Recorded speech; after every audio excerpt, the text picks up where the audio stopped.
morís de espanto y casi miras como distinguido. Si cada tanto acunas en tu encanto y era tu mundo del ideal. Y su ideal, mi ideal, el de aquel se puede... Buenas noches, bienvenidas y bienvenidos a Último Bondi. Último Bondi es un programa producido por el colectivo Más Igualdad que busca promover la reflexión, difundir información de calidad y generar intercambio que ayude a la reflexión política.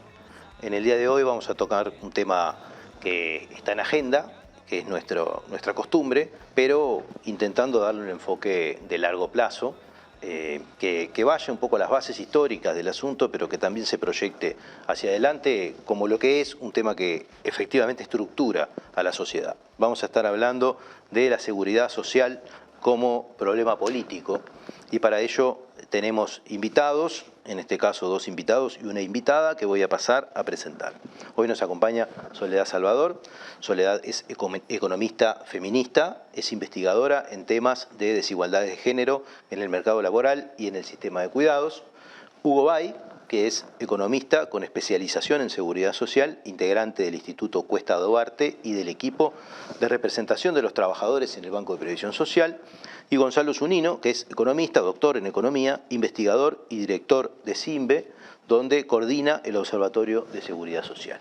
Bueno, bienvenidos, buenas noches, vamos a compartir estos minutos con ellos y vamos a arrancar ya con una pregunta bastante general, ¿no? Digo, ¿por qué la seguridad social es un asunto de permanente discusión política? ¿De dónde vienen las discusiones primeras, ¿no? en este tema? ¿Cuáles son los antecedentes de por qué esto es un problema permanente en nuestras sociedades? Soledad.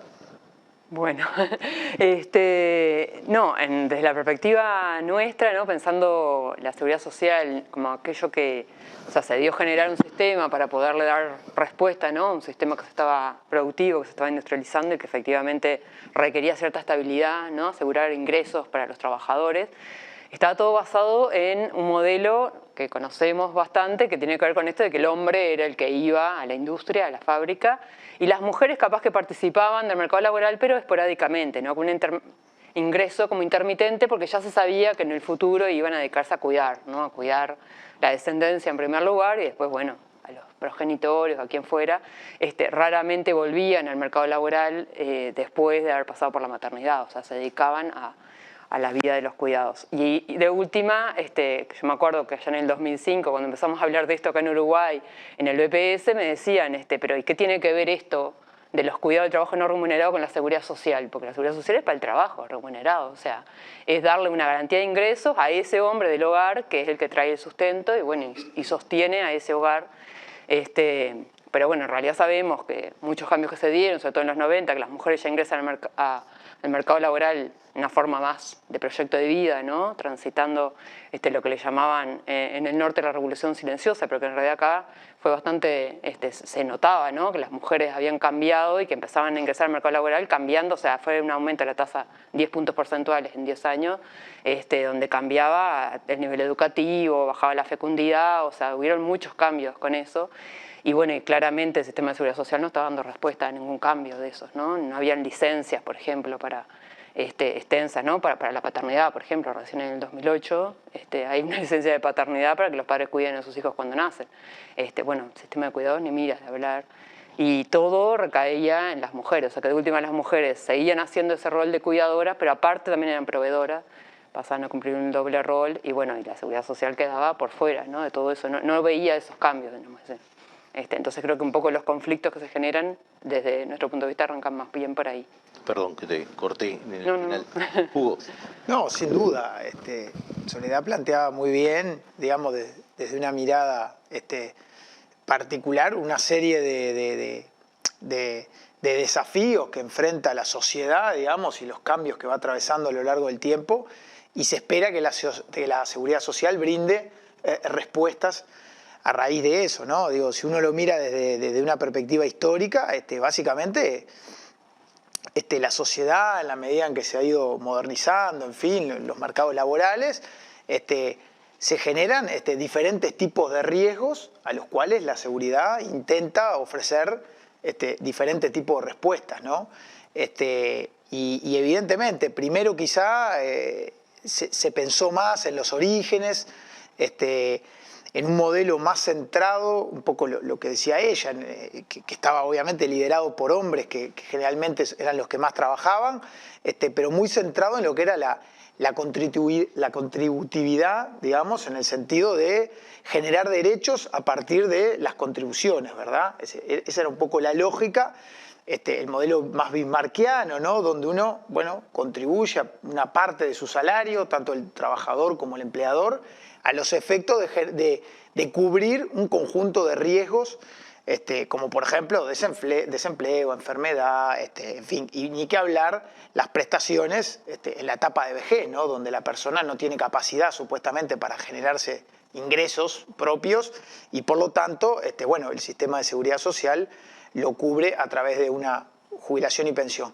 Después, evidentemente, se fue haciendo muy notorio que esos riesgos eran insuficientes, ¿verdad? Y que además había un conjunto muy importante de la población que empezó, o que ya trabajaba, obviamente, por fuera del sistema formal y que por lo tanto no tenía derecho a esa cobertura que tenían los trabajadores formales. Y evidentemente, durante el siglo pasado, fueron progresivamente incorporándose, en algunos países antes y en otros después, pero mecanismos, digamos, menos asociados a lo contributivo, digamos, ¿no? Entendiendo la seguridad social con un carácter quizá más universal y al mismo tiempo, bueno, extendiendo esos derechos a personas que efectivamente no estaban por fuera del sistema formal, en muchos casos no tienen capacidad contributiva y sin embargo son sujetos de derecho, y ni que hablar, ahí hay un componente muy importante de atención a las mujeres que muchas veces quedaban en un plano de mucha vulnerabilidad, de mucha insuficiencia en cuanto a la red de protección social, ¿no?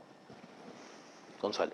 Bueno, no sé, digamos, para agregar a lo que ya comentaron los colegas, sí, digamos, la seguridad social o la cobertura de riesgos es un tema que está siempre en el debate político, porque justamente la cobertura de riesgos en las sociedades es una cosa muy relevante y yo diría que fundamental a la hora de pensar el desarrollo de las sociedades, ¿sí?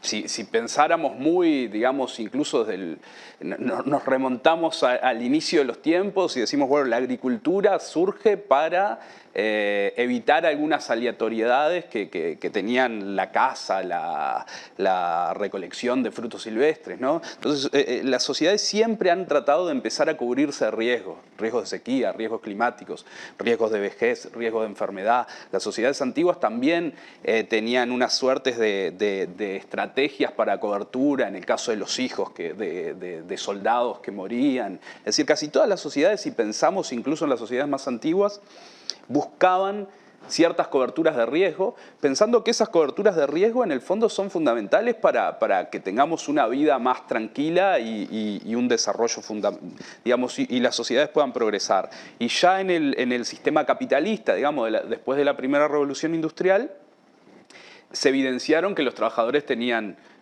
muchos riesgos de salud, riesgos también de salarios casi de subsistencia. Al llegar a la vejez tenías, digamos, un riesgo importante de subsistencia en ese periodo, donde ya abandonabas el mercado de trabajo, y entonces los grupos se empezaron a formar estrategias para tratar esos riesgos. Y si lo pensamos en Uruguay, el sistema de seguridad social surge con grupos que empiezan a generar esas coberturas. El primer sistema es de maestras y maestros, digamos, que en 1896, que empiezan a gestionar estos riesgos de invalidez, vejez y sobrevivencia, y después van siendo diversos grupos que van generando estas cajas, ¿sí? En eso que se denomina a veces como una formación aluvional, digamos, del sistema, no planificado, sino que son personas que se fueron buscando la mejor estrategia de mitigar esos riesgos,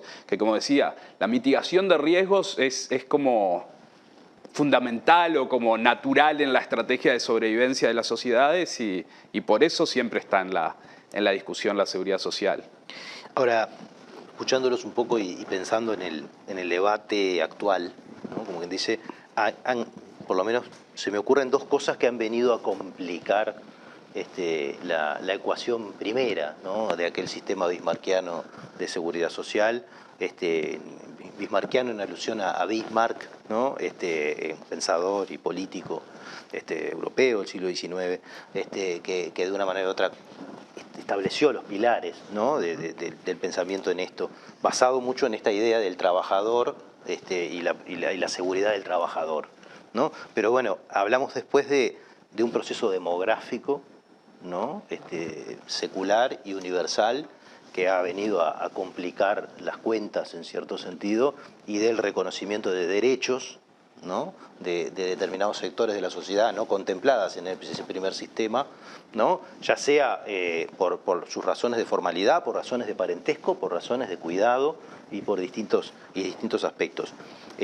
¿Cómo ven esta idea? ¿Cómo entra esto en el esquema y de qué manera complica la discusión del sistema, ¿no? Si cuando uno mira quizás el Uruguay de mediados del siglo XX, uno no vislumbraba sino más un problema de sostenibilidad de la seguridad social, o capaz que lo había, pero en esa ecuación de derechos y coberturas no aparecía, ¿no? Y quizá por alguna de esas cosas ha demorado muchas veces en entrar en la agenda política como tema, ¿no?, en países como el nuestro, que incluso pasó 50 años sin hacer un censo, ¿no?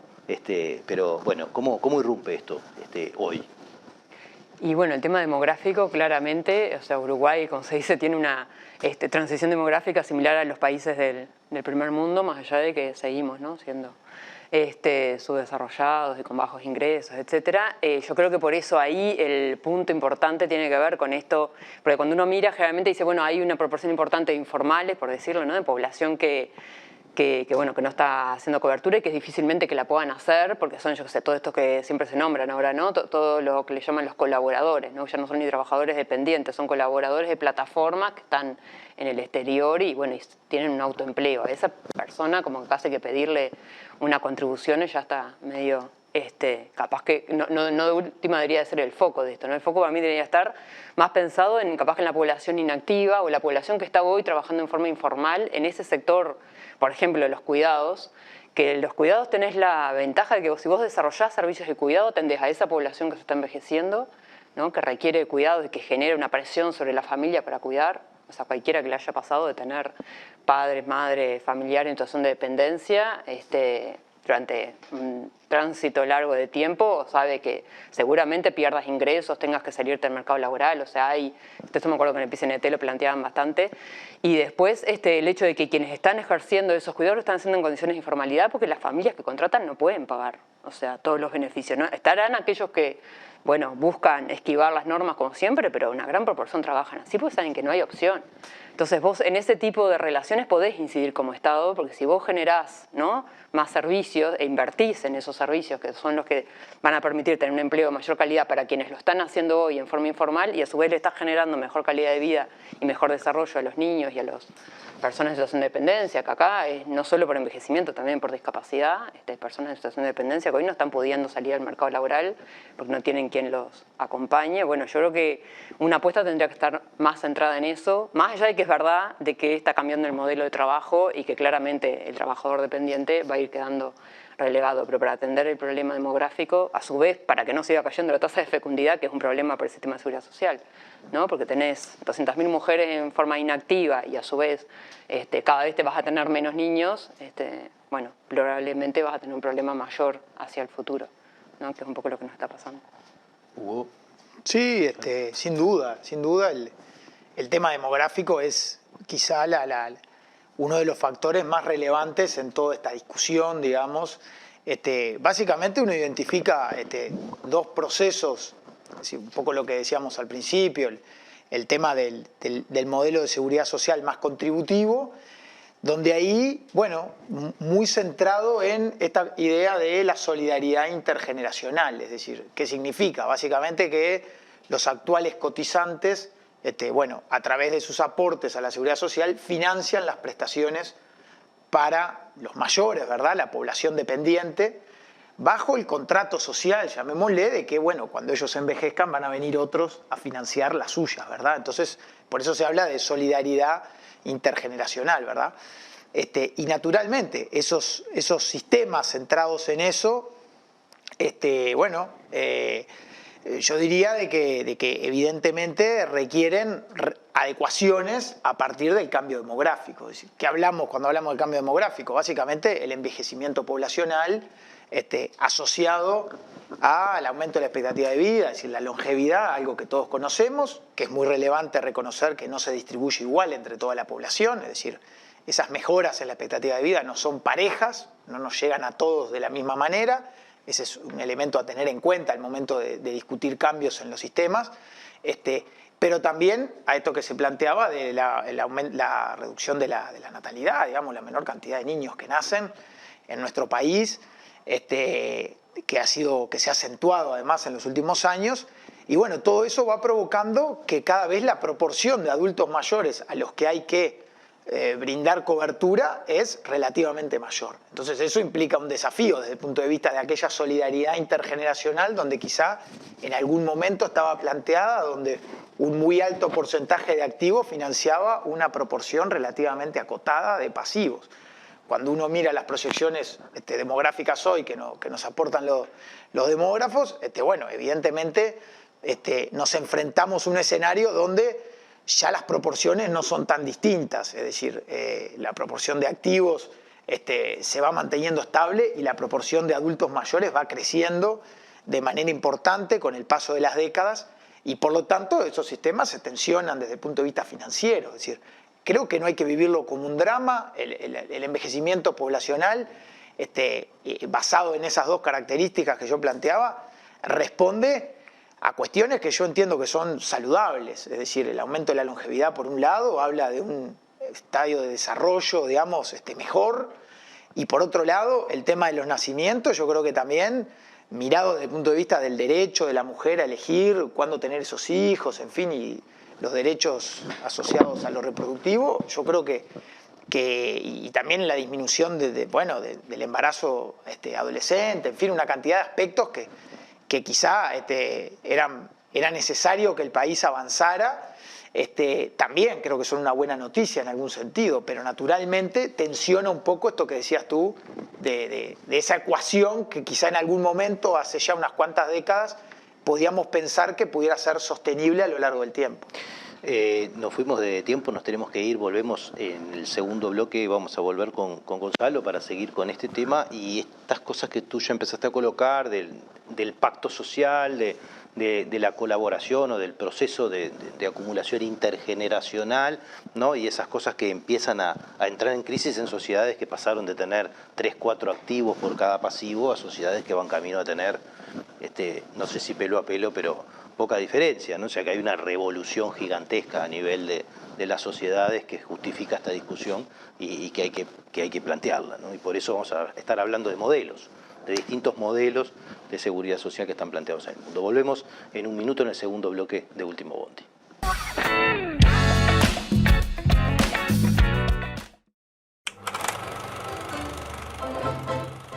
Soy suscriptor de Caras y Caretas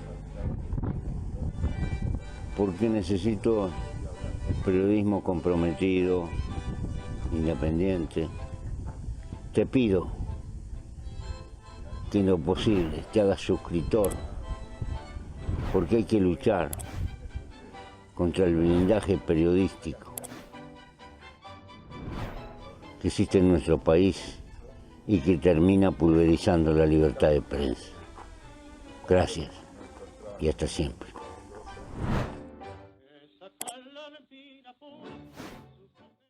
Vuelta, ahí, tan.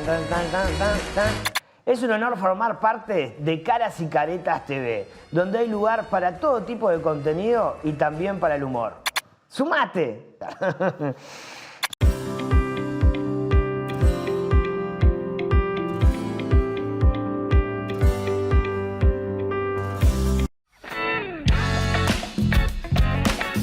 Seguimos en este segundo bloque de Último Bondi, estábamos hablando de la seguridad social como problema político y bueno, después de un pequeño viaje por una breve historia esquemática de la seguridad social y algunas bases del desarrollo a nivel de mundo y a nivel de país, estábamos entrando un poco en esta idea. La gente piensa muchas veces, ¿no? Yo voy a tener de jubilación lo que ahorré toda la vida, hay otros que, como decía Hugo, lo ven como el aporte de los que están ahora para los que estuvieron antes, ¿no? Y en esta idea de, bueno, de quién va a aportar por mí. También hemos visto esta discusión en la política, ¿no? De que es necesario que la gente tenga más hijos para que alguien me pague la jubilación. O bueno, algunas de estas caricaturas que terminan apareciendo en la discusión pública, pero que claro, tienen un montón de cosas alrededor que no son fáciles de entender. Entonces, con esta idea un poco arrancamos el segundo bloque con Gonzalo, queriendo hablar de modelos de seguridad social, ¿no? Distintas opciones que ha inventado el mundo y las sociedades para atender este problema. Bueno, yo creo que ahí quizá en la literatura económica vinculada a esto hay como una estructura que se llama estructura de pilares que creo que puede servir para ejemplificar esto. Y después los sistemas básicamente terminan siendo combinaciones de esos diferentes pilares, ¿sí? En general se habla de un pilar cero que tiene un objetivo claro, que es que no haya pobreza en la tercera edad, digamos, que cuando la gente llegue a ese momento donde se tiene que desvincular del mercado de trabajo, no corra riesgo de pobreza. Entonces ese primer pilar o pilar cero en general está asociado a prestaciones no contributivas, ¿sí? La idea es que cuando llegues ahí te toque un ingreso que te permita no caer en situaciones de pobreza.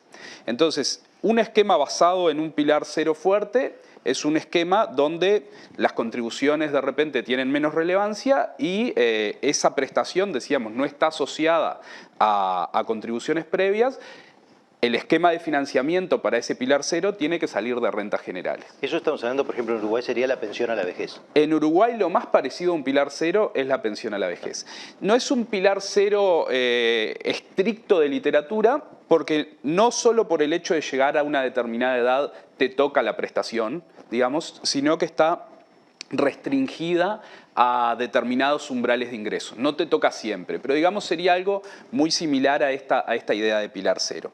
En la literatura después sigue esto del pilar 1, que es quizá lo más conocido, los regímenes de solidaridad, donde uno alcanza una prestación a partir de determinada secuencia de contribuciones durante la vida activa. Ahora, esa prestación que uno alcanza está ligada no necesariamente de forma precisa, digamos, no está ligada de forma precisa a los aportes, ¿sí? Hay ahí algunos esquemas de la prestación va a estar en parte determinada por lo que uno aportó, pero no hay una equivalencia actuarial entre lo que uno recibe y lo que uno obtiene. Entonces ahí hay espacio para esquemas de transferencia, digamos, porque como no recibís exactamente lo que ahorraste durante la etapa activa, hay posibilidad de hacer transferencias en que a algunos les toque más, a otros les toque menos, y focalizar de cierta forma las coberturas, prestar más atención a unos grupos y cubrir estos riesgos, digamos, diversos de una forma más solidaria.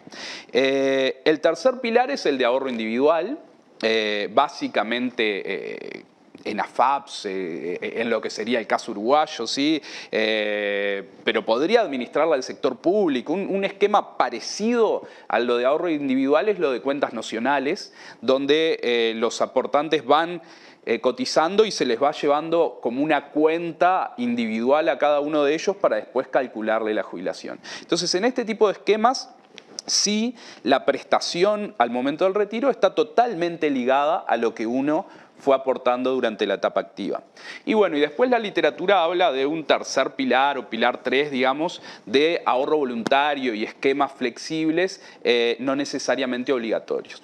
La seguridad social o los distintos países combinan de distintas formas estos pilares y en el tiempo también los han combinado de distintas formas, generando distintos modelos, pensando en el fondo que en última instancia la seguridad social tiene dos objetivos. Uno, el de cubrir ese riesgo de pobreza una vez que te retiras del mercado de trabajo, ¿sí? Que creo que ahí el pilar 0 cumple un rol fundamental.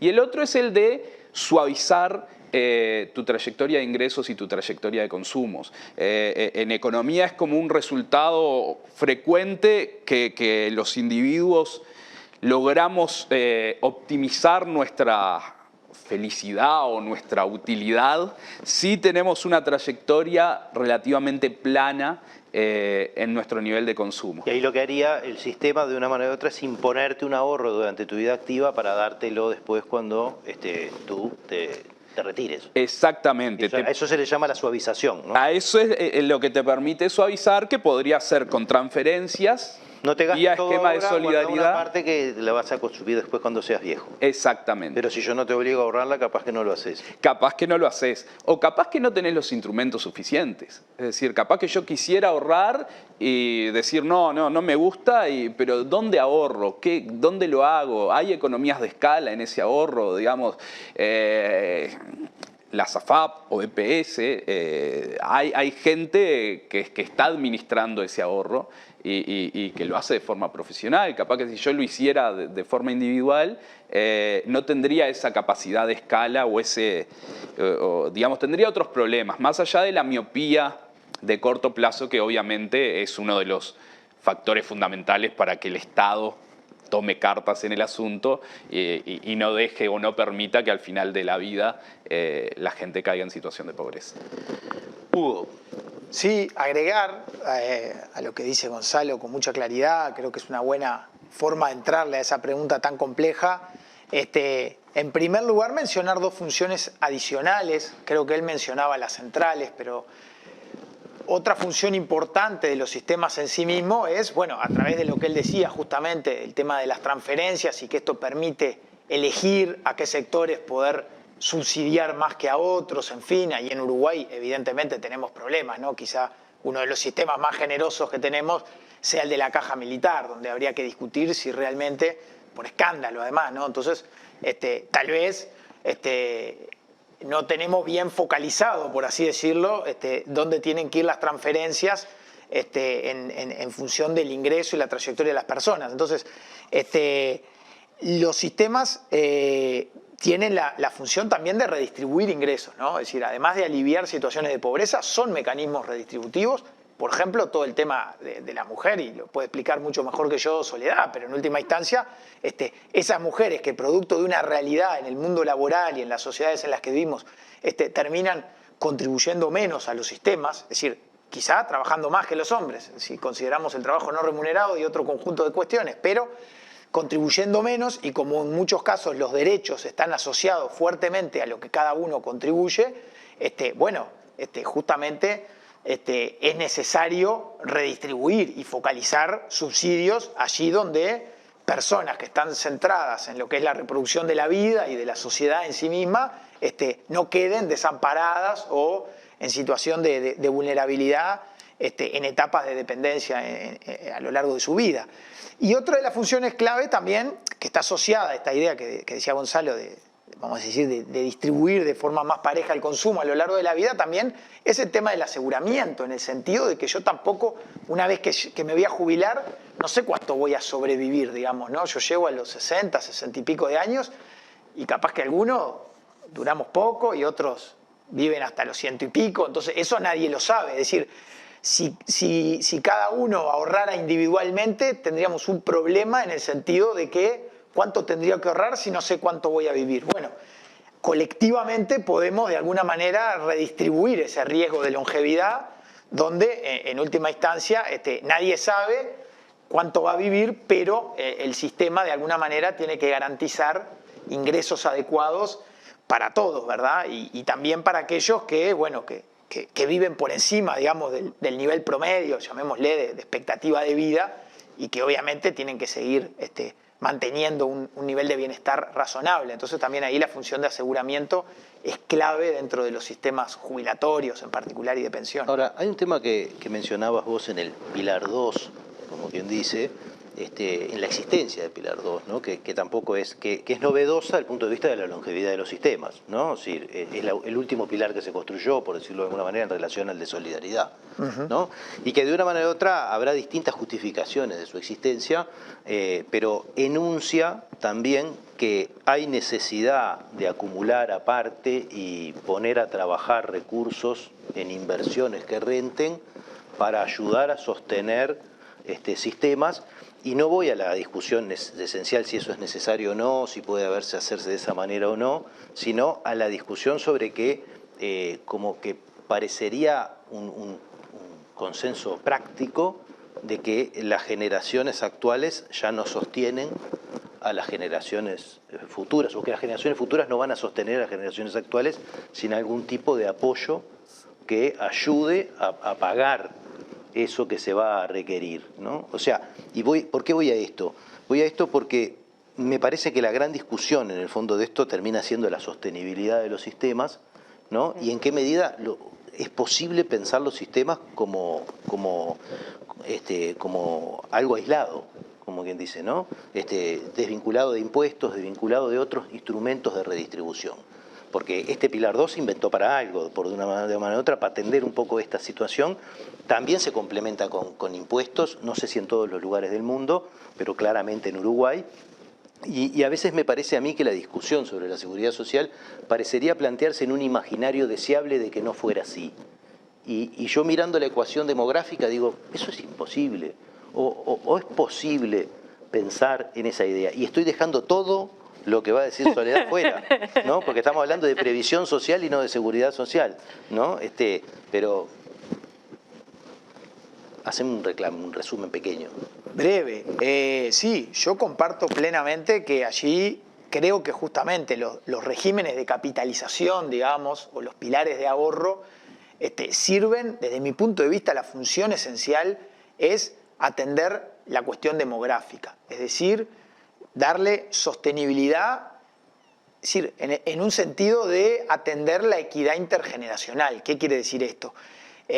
Si nosotros sabemos que dentro de 30 o 50 años las generaciones de activos proporcionalmente van a ser más pequeñas para los pasivos que tienen que atender, bueno, obliguémonos nosotros hoy a generar un fondo de ahorro, una alcancía, como le quieran decir, para justamente distribuir el financiamiento de un sistema de jubilaciones y pensiones de forma más equitativa a lo largo de las generaciones. Creo que hay un tema allí de atender el problema del financiamiento de alguna forma equitativo entre las generaciones. Esto se vincula, por ejemplo, a la cuestión también del medio ambiente, ¿no? Es decir, nosotros tenemos que pensar por la situación actual nuestra, pero también pensando en las generaciones futuras, ¿no? Que van a venir. Entonces, yo creo que ahí hay una justificación importante para este tipo de pilares. Lo que sí creo que hay una discusión que en Uruguay está un poco como trancada y es el tema de si se está privatizado o no está privatizado, que creo que es lo de menos. Es decir, me parece que eso es una opción de las tantas posibles de cómo administrar. Gonzalo lo decía, en otros casos se administra por el sector público, por el Estado, los fondos pueden ser individuales, pueden ser colectivos, pueden ser de beneficio definido, de contribución definida, en fin, hay una variedad enorme. Es decir, y me parece que en Uruguay incorporamos el modelo de la SAFAP, que es un modelo que se implementó a principios de los 80 en Chile, y quedó como que ahora nuestro pilar 2, digamos, es eso. Y yo creo que es una de las posibles opciones, a mí claramente no es la que más me gusta, y creo que deberíamos discutir si no hay que hacer una reforma estructural en ese pilar, pero atendiendo la necesidad de contar con este elemento de ahorro por los motivos que tú planteabas en la pregunta.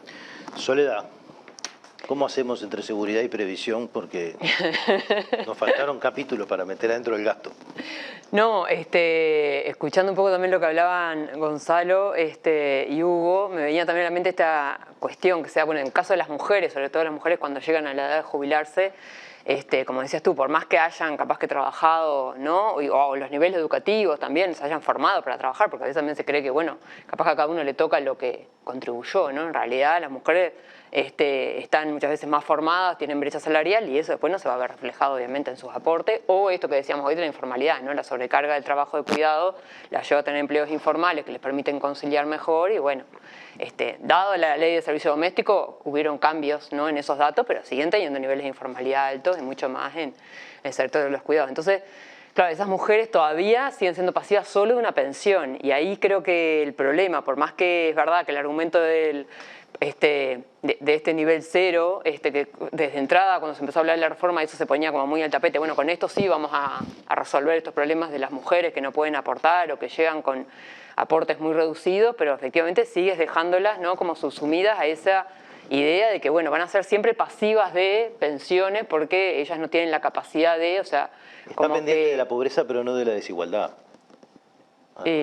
sí, claro, y aparte por eso, yo no sé hasta dónde ese pilar cero en Uruguay podemos decir que es suficiente para no caer en la pobreza, porque en realidad termina siendo un nivel para, o sea, digo, eso aparte es una mentalidad bien mercantilista, ¿no? Por esto de tratar de que el nivel no sea tan suficiente como para que vos tengas el estímulo a aportar, porque si no, no aportarías, entonces estás siempre como jugando con eso, y yo, no sé, ahí estaría bueno ver qué opinión tiene también Gonzalo Hugo. Me parece que o sea, eso es como mucho más la idea de otros países, como digo, tenemos la realidad de países ricos, pero en un país que no es tan rico, por más que estamos mejor que la región, porque tenemos derecho por lo menos a la seguridad social, creo que nos falta bastante para reconocer efectivamente derechos, sobre todo a estos sectores que vienen contribuyendo en trabajo mucho más que muchos de nosotros, ¿no? que uno mismo, ¿no? Por más que capaz que a nivel educativo, calificaciones, uno se puede considerar que, bueno, que hizo un esfuerzo mayor en estudiar, pero porque tuviste la oportunidad, pero hay otras que están trabajando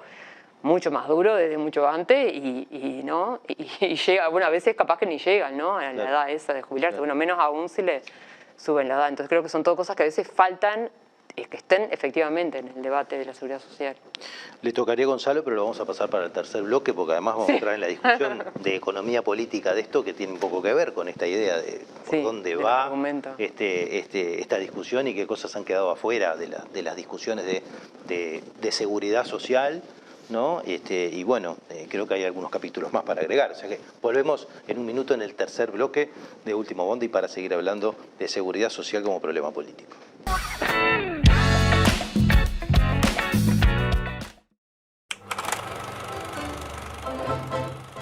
Soy suscriptor de Caras y Caretas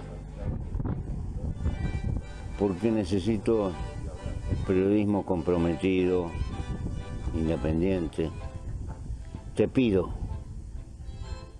que en lo posible te hagas suscriptor, porque hay que luchar contra el blindaje periodístico que existe en nuestro país y que termina pulverizando la libertad de prensa. Gracias y hasta siempre.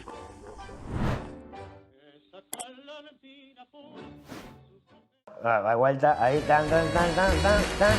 Es un honor formar parte de Caras y Caretas TV, donde hay lugar para todo tipo de contenido y también para el humor. ¡Sumate!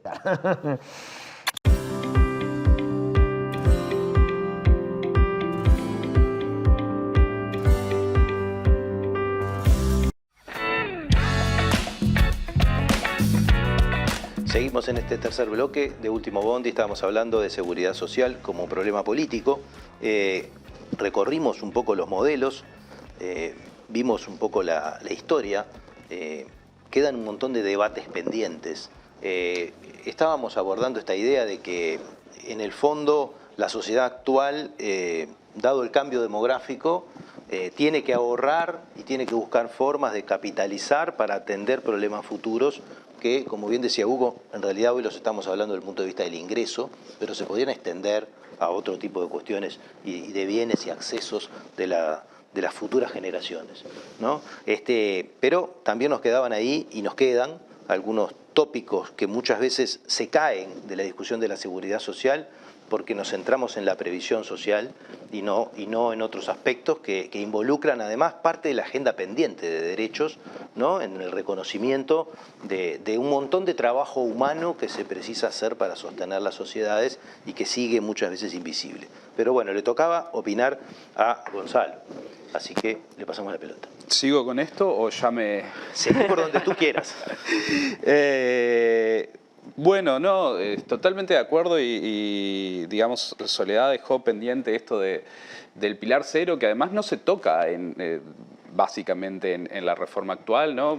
simplemente aclarar eso. Entonces, esta idea de prestaciones no contributivas fue paradójico porque como que parece que es lo central de la nueva reforma y sin embargo la pensión contributiva se corre un año en la vida, pasa de los 70 a los 71 y en montos hay ahí algunas pequeñas, muy chiquitas variaciones, pero digamos el pilar cero no se modifica sustancialmente, entonces sí, casi todas las mujeres que han tenido alta carga de trabajo de cuidados y demás no van a llegar a un ingreso muy diferente a lo que está en el sistema actual.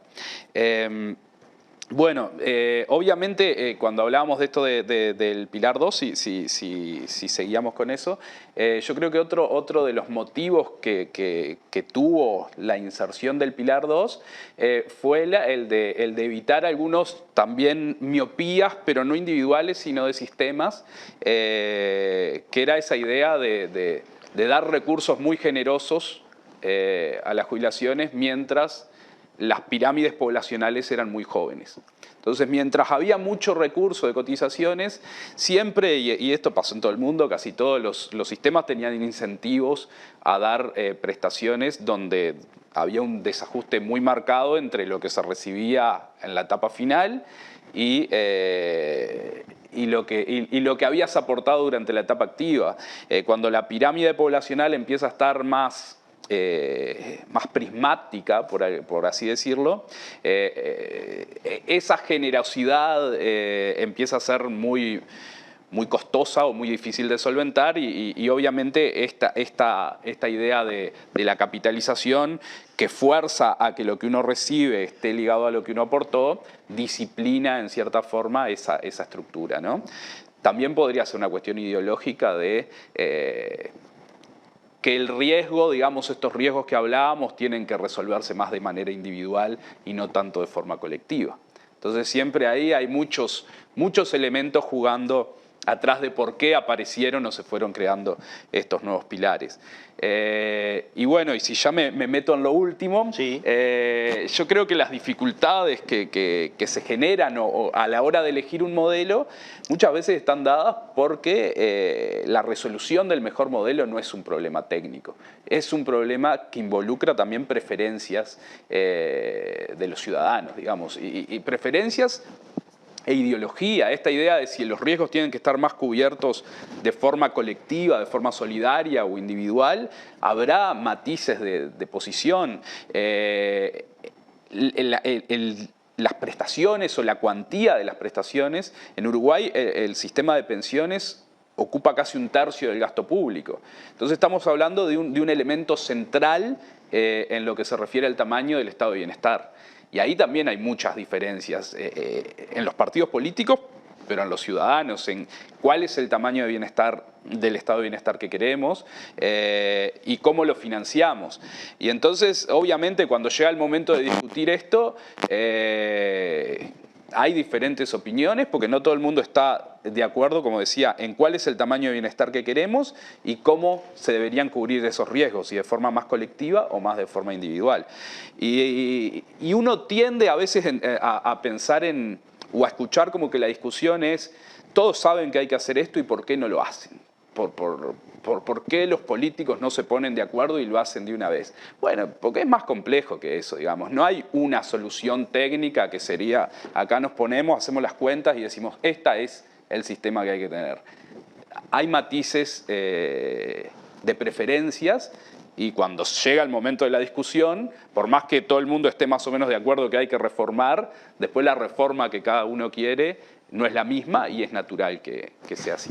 Y hay una diferencia importante también entre lo que podría ser una especie de pacto moral y de lo que puede ser el pacto fiscal, ¿no? Es decir, en el sentido de decir, todo el mundo podría estar de acuerdo, aunque no tiene que haber gente tirada en la calle, de que no tendría que haber pobreza, ¿no? Ahora, después cuando hay que discutir cómo financiar el asunto, empiezan a aparecer diferencias que se vuelven exponenciales, que además muchas veces se ocultan a través de una ausencia importante de información, ¿no? Porque en realidad la gente carece de una información sobre la distribución del ingreso y la riqueza como para poder hacer bien la cuenta de cuánto le correspondería poner, si tiene que ayudar o tiene que recibir, ¿no? Y un conjunto de cosas que no colaboran para tener estas discusiones en buenos términos, ¿no?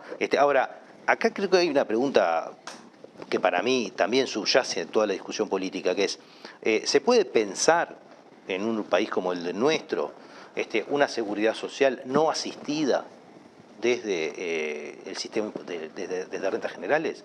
¿Es posible pensar algún diseño de algún tipo que pueda realmente aspirar a tener mínimos, ¿no?, de suficiencia que puedan atender el pacto social más mínimo, si se quiere, más conservador? Hablemos de pobreza, ni siquiera de desigualdad, sin asistencia estatal en una estructura social como la nuestra, por un país como el nuestro. Y no, de hecho, al revés, vamos a ir cada vez a más, ¿no?, asistencia del Estado, probablemente por esto que decíamos, los cambios que hay en regímenes laborales, y mientras los ingresos del Estado sigan siendo a través de IVA, que es un impuesto muy regresivo, pero que lo pagamos como muy sin quejarnos, por decir una forma, y al IRPF cada vez lo quieren volver para atrás, ¿no?, en vez de seguir avanzando y tratar de que se aporte más en función de los ingresos. Hay como, ¿no?, una idea de que no, que en realidad debería desafectarse. Cuando yo el otro día, justo en otra charla, escuchaba a alguien decir que me parecía una buena propuesta esto de pensar que cada vez más las empresas, o sea, si de hecho lo que pasó ahora con la pandemia es que hay tantas personas, ¿no?, que sabemos que pudieron ahorrar, pudieron tener más plata en los bancos, sacar plata, bueno, efectivamente quiere decir que estamos haciendo las cosas mal. O sea, que en realidad hay gente que debería de poder estar contribuyendo más a la sostenibilidad del sistema de protección social, más allá de la seguridad social específica, ¿no? Porque la seguridad social todos queremos que todas las personas, creo yo, hay aparte gente con poder económico que también tiene preocupación por la seguridad y quiere que la sociedad transite hacia sociedades más desarrolladas, donde, bueno, los niños tengan todos los mismos derechos, ¿no?, todos accedan a una enseñanza básica de calidad y puedan transitar senderos más de...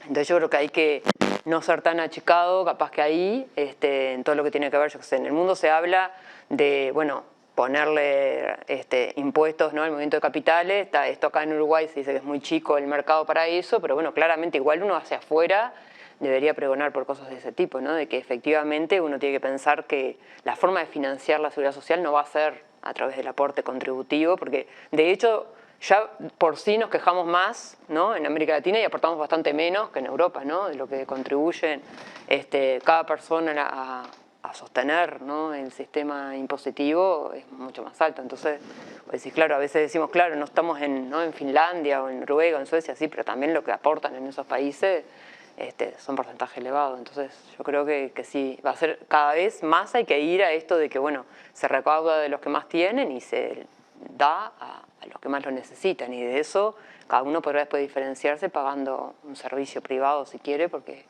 bueno, tuvo la posibilidad o la...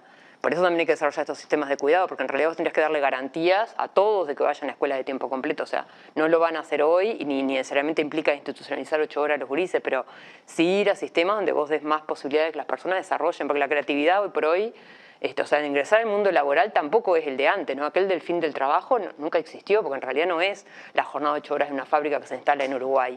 Hoy la gente se inserta en el mercado laboral en el mundo, a nivel global. Entonces, ¿cómo haces para que eso aporte y a su vez todos puedan desarrollar sus capacidades al máximo? Hugo. Y sin duda que yo creo que realmente la discusión en Uruguay ha quedado muy renga, ha sido completamente desequilibrada. Me estoy refiriendo ahora a la discusión sobre la reforma, ¿no? Me parece que hay un elemento central que el gobierno puso en el vamos a decir, en el tapete, que es el tema de la sostenibilidad económico-financiera. ¿Eso qué significa, la sostenibilidad económico-financiera? Bueno, que el sistema tenga la capacidad de pagar las prestaciones hoy, pero también a mediano plazo y a futuro, que esas promesas que les hacemos... ¿Pero a partir de qué ingresos? Bueno, justamente, ¿cómo uno logra sostenibilidad económico-financiera en un sistema, en un hogar si se quiere, pero pensémoslo de lo que estamos hablando, en el sistema de seguridad social? El sistema se compone de ingresos y de egresos. Hoy, dentro de 30 años, dentro de 50 años, tenemos que lograr un equilibrio. Hoy, si uno mira el sistema, efectivamente, decir, hay ingresos que se mantendrían relativamente estables, producto de ese cambio demográfico, de esa población activa que se mantiene, y egresos que tienden a subir con el correr del tiempo. El envejecimiento poblacional demanda nuevos recursos para atender una protección adecuada a los adultos mayores. ¿Cómo logramos, de alguna manera, ir cerrando esa brecha? Porque creo que ahí hay un desafío. Bueno, el gobierno elige el camino de negarse a discutir, pero cualquier cambio en materia de financiamiento. Es decir, no hay... Es decir, todo el esfuerzo de la reforma de la seguridad social... Pero negarse a discutir el financiamiento significa que a partir de ahora el financiamiento es el actual. O sea, la forma de financiamiento son los puntos del IVA que van al Banco de Previsión Social y demás cuestiones, algunos pequeños complementos que puedan salir de vez en cuando de rentas generales, refuerzos como el de la Caja Militar y algunos otros, y el aporte de los activos. Exactamente, exactamente eso. Se congela, la matriz de financiamiento actual se congela por 30, 50 años. Cuando uno mira las proyecciones actuariales que hace los equipos técnicos de BPS a partir de los cambios propuestos en la reforma, en última instancia es eso. De hecho, la única fuente de financiamiento que sí se toca, curiosamente, es un aumento de IVA adicional, porque esto que nos devuelven con el pago en dinero electrónico, los 2 puntos, aparentemente, ahora vamos a ver qué dice el proyecto, pero el anteproyecto de ley plantea que de forma obligatoria vayan, ya no nos los devuelva, digamos, el comerciante al que le hicimos el pago, sino que eso vaya a una cuenta de ahorro individual administrada por una FAP, en fin. El único cambio en materia de financiamiento. Yo creo que el tema del gasto hay que discutirlo. Hay que discutir si es sostenible realmente el nivel de gasto que tenemos y seguramente haya que intervenir sobre eso. Yo estoy convencido de que hay aspectos para corregir en materia de trayectoria de gasto. Quizá hay subsidios que en determinado nivel para sectores de ingresos medio altos que el país no puede solventar, o que por lo menos no puede solventar mientras invertimos lo tan poco que invertimos en otras áreas, como pobreza infantil, como discapacidad, como sistema de cuidado, etcétera, etcétera. Entonces, me da la impresión de que ahí hay una discusión para dar. Ahora, no podemos dar esa discusión sin incorporar el tema del financiamiento. Tenemos exoneraciones brutales donde hay una cantidad enorme de sectores que no pagan aporte patronal, pagan 0. ¿No pueden pagar 1? Capaz que no pueden pagar 7,5, no pueden pagar 1, tampoco, ¿no? 1 no. El sector rural, que tiene un régimen absolutamente beneficioso de aporte a la seguridad social, el aporte patronal. En lugar de aportar 7,5, como aportan el régimen general, aportan por otros mecanismos que hacen que, digamos, en función de la masa salarial que tienen, más o menos eso se aproxima a un 2%. Yo creo que no es sostenible dar la discusión en esos términos. Es decir, la gente no lo puede digerir. Es decir, nosotros podemos discutir si determinada gente a futuro quizá no se va a poder retirar a los 60 años, habrá que discutir a qué edad, qué sectores. Quizá no todos están en condiciones de postergar la edad de retiro, pero algunos sí. Son todas discusiones que tenemos que dar. Ahora, no podemos darlas sin dar otras, ¿no? El tema de la caja militar, bueno, que yo creo que también hace al financiamiento del sistema. ¿Es razonable que ahora, como se está diciendo, durante los próximos 10 años los militares se sigan jubilando con tasas de reemplazo en promedio de 136%, pero en algunos casos de 200%? ¿Es razonable? ¿Y qué significa? ¿Qué es la tasa de reemplazo? ¿Con cuánto se va la gente en función de lo que ganó? Es decir, básicamente... ¿Un trabajador común y corriente con cuánto se va? 50 y poco por ciento ¿Y un de lo militar? que ganaba. Un militar en promedio, 136%. Pero en algunos casos, producto de unas leyes comparativas que son insólitas, que no tienen precedentes en los regímenes previsionales, pero se puede llegar a ir con el doble de lo que venía ganando. Entonces uno se pregunta, ¿tenemos que mantener eso durante los próximos 10 años? O ahí no creo que no es un problema de respetar derechos adquiridos. Ahí lo que tenemos que discutir es si es sostenible mantener esos privilegios adquiridos, porque esos son privilegios adquiridos. Entonlos, lo mismo el tema, ahora los bancarios pagan un impuesto, los jubilados bancarios, los notarios pagan un impuesto, se está discutiendo un impuesto para los jubilados profesionales. Seguramente son medidas que se tuvieron que tomar y hasta pueden ser acompañables. Yo pregunto, ¿no es necesario cobrar un impuesto a las altas jubilaciones militares que durante 4 décadas se han venido jubilando con condiciones excepcionalmente beneficiosas, por no llamarle privilegio? Bueno, yo creo que son temas que tenemos que incorporar en la agenda. Es muy difícil discutir lo otro sin discutir eso. Bueno, sí, yo creo, estoy de acuerdo con Hugo, en que no discutir la parte de ingresos deja renga la discusión de la reforma.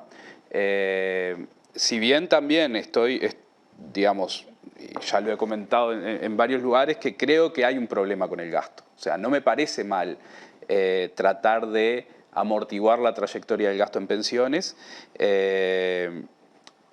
justamente por lo que decía Hugo, hay otras prioridades, digamos. Parados de hoy hacia el futuro, no tendría del todo sentido que cada recaudación extra que logre tener el sector público sea absorbida por el sistema de pensiones, cuando tenemos que fortalecer el sistema de cuidado, cuando tenemos que fortalecer educación, cuando tenemos que fortalecer transferencias en la infancia, cuando tenemos que invertir más en investigación y desarrollo también. Digamos, tenemos un conjunto de prioridades en el sector público que quizá hoy podrían estar un poquito antes a la hora de pensar la asignación de los recursos fiscales. Pero eso no implica no discutir el financiamiento del sistema de pensiones. Creo que eso quedó... Yo te voy a poner una interrupción porque también esta es una discusión recurrente que aparece sobre, lo voy a poner en forma caricaturesca, ¿no? Todo se lo llevan los viejos y nada se lo llevan los niños, ¿no? En como esta discusión de que habría que sacar de acá para poner allá. Sin embargo, cuando uno mira el sistema previsional, hay una enorme cantidad de jubilados que están muy lejos de estar en una situación cómoda, ¿no? Como para decir, porque a veces me pregunto si no esquivamos la discusión de sacarle a los ricos para darle a los pobres, para poner esta de sacarle a los viejos para darle a los niños, ¿no? Sí, bueno, a ver, es cierto, no hay que pensar que los jubilados están cómodos, o al menos todos los jubilados están cómodos, pero sí es cierto que de todas formas genera más resistencia una transferencia vía asignaciones familiares o algo, sí, 3.000 pesos mensuales o lo que sea. Imagínate un monto y decir, esto se lo quiero dar a los niños. Horrible. Está lleno de jubilaciones, las más bajas, también las más altas, ¿sí? Que tienen subsidios mensuales de esa cuantía y de bastante más cuantía. Sí. Pero no son transparentes, en el sentido de que todos tenemos como asociada esa idea de que la jubilación me la gané. Sí. Y que entonces ahí esas jubilaciones tienen subsidios, pero no son claros y si no son claros, nadie que me venga a decir que a mí me están subsidiando. Pero sí, no quiere decir que sean cómodos, que haya muchos jubilados que estén cómodos, no están cómodos, pero al menos los apoya el Estado. Claro. A los otros no están cómodos y no tienen ese apoyo del Estado que les permitiría salir de la pobreza, ¿sí? Esa idea de 2% de pobres en adultos mayores y casi 20 en niños se explica por el rol del Estado en uno de los grupos y el no rol del Estado en el otro de los grupos. Entonces creo que no hay que pensar en sacarles ya a este grupo para darle a este otro. Hay que pensar cómo rebalancear esa participación del Estado. Y en lo posible hay que no solo rebalancear, sino también cómo discutir el estado de bienestar en general, probablemente aumentándolo. Es cierto que si necesitamos 3 puntos del PBI en las próximas décadas, digamos, si dejamos todo quieto, las jubilaciones y pensiones, tendríamos 3 puntos extra de PBI que necesitamos para financiar esto. 1, 2, 3, lo que sea, para los niños. 2 más para la educación.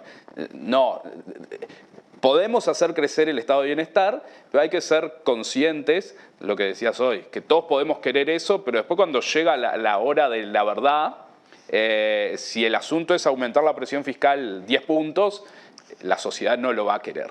Entonces, con una discusión de, bueno, busquemos dónde aumentar un poco la presión fiscal y rebalanceemos. Creo que esa es como la estrategia. Hoy ni estamos rebalanceando, ni estamos buscando cómo aumentar la presión fiscal, ¿sí? Por la presión fiscal no estamos buscando cómo aumentarla porque no se discutió la parte de ingresos. Y el rebalanceo, porque no se discutió el estado, la reforma no tuvo una mirada... La previsión social, discutió solo la previsión social. Discutió solo cómo, yo te diría, un rebalanceo es cómo contener el gasto en pensiones y cómo fortalecer el gasto en cuidados y en infancia. Bueno, hoy discutimos cómo contener el gasto en pensiones y la otra discusión queda para el futuro, digamos. Entonces, no estoy del todo rebalanceando, estoy a lo sumo generando un potencial espacio para rebalancear, que sería bueno discutirlo ya todo. Es cierto que cuando uno discute mucho, después se complica implementar, pero incluso desde el punto de vista de la preferencia política, para mí no es lo mismo decir si estamos discutiendo contener el gasto en jubilaciones para rebalancear el estado de bienestar o si estamos discutiendo contener el gasto en pensiones para achicar el estado de bienestar. La posición que uno puede tomar no es la misma, digamos, depende de en qué discusión está metido. Bueno, nos fuimos de tiempo. Se nos fue, está. Creo que igual paseamos por un montón de lugares. Me queda mucho de esta. Creo que hay una idea ahí que me queda, que me rechina, que es cuánto la gente sabe, cuánto la gente puede ponderar esta discusión. Uno dice, no se puede aumentar la presión fiscal. Bueno, sí, los ricos siempre gritan que no se puede aumentar la presión fiscal. Claro. El resto de la sociedad no sabe qué es. ¿Qué significaría para ellos? Porque no sería para todos, ¿no? Si uno ve, por ejemplo, un diseño tipo impuesto a la renta, ¿no? Es decir, la enorme mayoría de la gente no sabe, ¿no? Pero se asustan igual. Se asusta horriblemente, es totalmente asustable, ¿no? Yo siempre pongo esa cuenta, un impuesto que favoreció al 70% de la población y que lo odió al 70% de la población, ¿no? O una cosa por el estilo. Es muy difícil de hacer, ¿verdad? Entonces hay un montón de problemas de información para poder dar estas discusiones que descansan abajo de esas grandes consignas de todo lo que no se puede hacer, ¿verdad? Pero bueno, muchas gracias, es un tema árido, difícil, espero que hayamos contribuido a entender algunas cosas o por lo menos a dejarlas para pensar. Y bueno, muchas gracias por estar y nosotros nos vemos el próximo martes en otra propuesta de Último Bondi. Buenas noches.